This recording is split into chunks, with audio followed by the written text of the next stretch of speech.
Pernah nggak kamu mendengar pikiran sadar dan pikiran alam bawah sadar? Apa sih bedanya? Oke, welcome back to Diary Fanny. Dan kali ini kita akan membahas mengenai pikiran sadar dan pikiran alam bawah sadar. Sama-sama kita belajar yuk.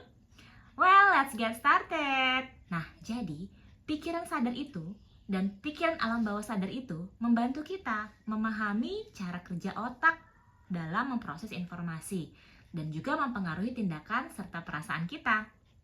Pikiran sadar dan pikiran bawah sadar itu memiliki peran berbeda. Perannya beda nih, tapi saling berhubungan dalam mempengaruhi perilaku dan respons emosional. Nah, di sini ada beberapa teori utama nih yang membahas tentang kedua aspek pikiran ini. Pertama, teorinya kesadaran Freud, Freudian Theory of Consciousness. Jadi, Sigmund Freud, seorang ahli psikoanalisis, mengembangkan teori kesadaran yang membagi pikiran manusia ke dalam 3 bagian. Yang pertama adalah pikiran sadar atau conscious mind. Ini adalah bagian dari pikiran yang berada dalam kesadaran kita saat ini. Mencakup pikiran, perasaan, dan persepsi yang kita sadari dan kendalikan. Pikiran sadar itu bertanggung jawab atas pengambilan keputusan yang logis dan terencana.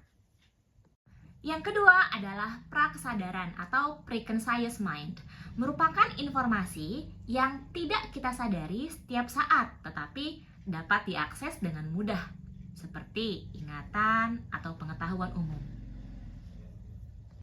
Dan yang ketiga adalah pikiran bawah sadar atau unconscious mind, bagian dari pikiran yang tersembunyi dan sulit diakses.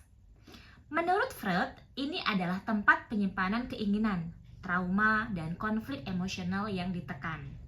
Pikiran bawah sadar mempengaruhi tindakan dan reaksi kita tanpa kita sadari.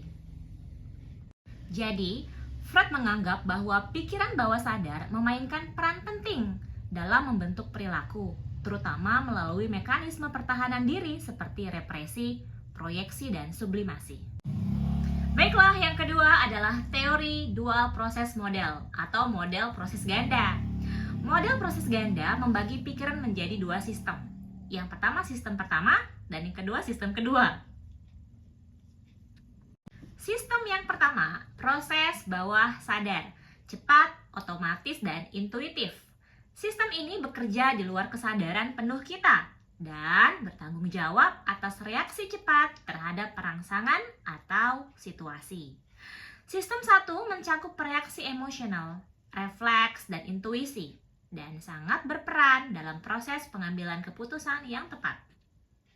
Sistem yang kedua yaitu proses sadar, lambat, logis, dan membutuhkan usaha. Sistem ini mencakup pemikiran sadar yang mendalam dan analitis. Sistem kedua bekerja lebih lambat dari sistem pertama dan digunakan dalam pengambilan keputusan yang membutuhkan pemikiran kritis dan refleksi. Model ini menunjukkan bahwa pikiran bawah sadar bertindak sebagai filter cepat dan intuitif terhadap informasi, sementara pikiran sadar memungkinkan kita melakukan analisis yang mendalam. Keseimbangan antara kedua sistem ini diperlukan untuk pengambilan keputusan yang efektif. Dan yang ketiga adalah teori pikiran sadar Carl Jung. Gimana sih cara membacanya? Carl Jung. Carl Jung memperluas teori Freud tentang pikiran bawah sadar dengan memperkenalkan konsep bawah sadar kolektif atau collective unconscious. Menurut Jung, pikiran bawah sadar tidak hanya menyimpan pengalaman individu, tetapi juga pola dan simbol archetype yang merupakan bagian dari pengalaman bersama umat manusia. Contoh archetype adalah the shadow atau bayangan, the enigma atau animus atau citra jiwa, dan the self atau diri sejati. Jung percaya bahwa bekerja dengan pikiran bawah sadar dapat membantu seseorang memahami diri mereka secara mendalam dan mencapai integrasi atau individuasi, yaitu proses menjadi diri sendiri yang utuh.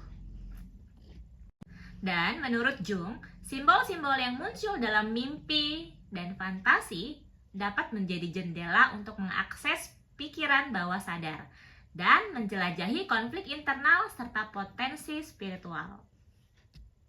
Yang keempat, teori neuroplastisitas dan pikiran bawah sadar. Penelitian dalam neuroplastisitas menunjukkan bahwa pikiran bawah sadar berperan dalam membentuk jalur saraf di otak melalui kebiasaan dan pengalaman berulang. Ketika seseorang terus-menerus terpapar pemikiran atau pengalaman tertentu, pikiran bawah sadar membantu memperkuat jalur saraf yang terkait dengan pemikiran tersebut.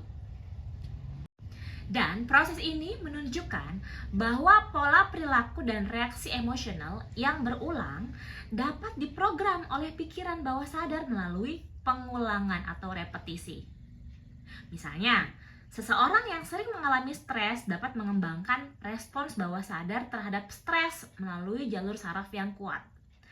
Melalui teknik seperti afirmasi atau meditasi, seseorang dapat mencoba mempengaruhi pikiran bawah sadar untuk membentuk pola perilaku yang lebih positif. Dan yang kelima, teori hipnosis dan pikiran bawah sadar.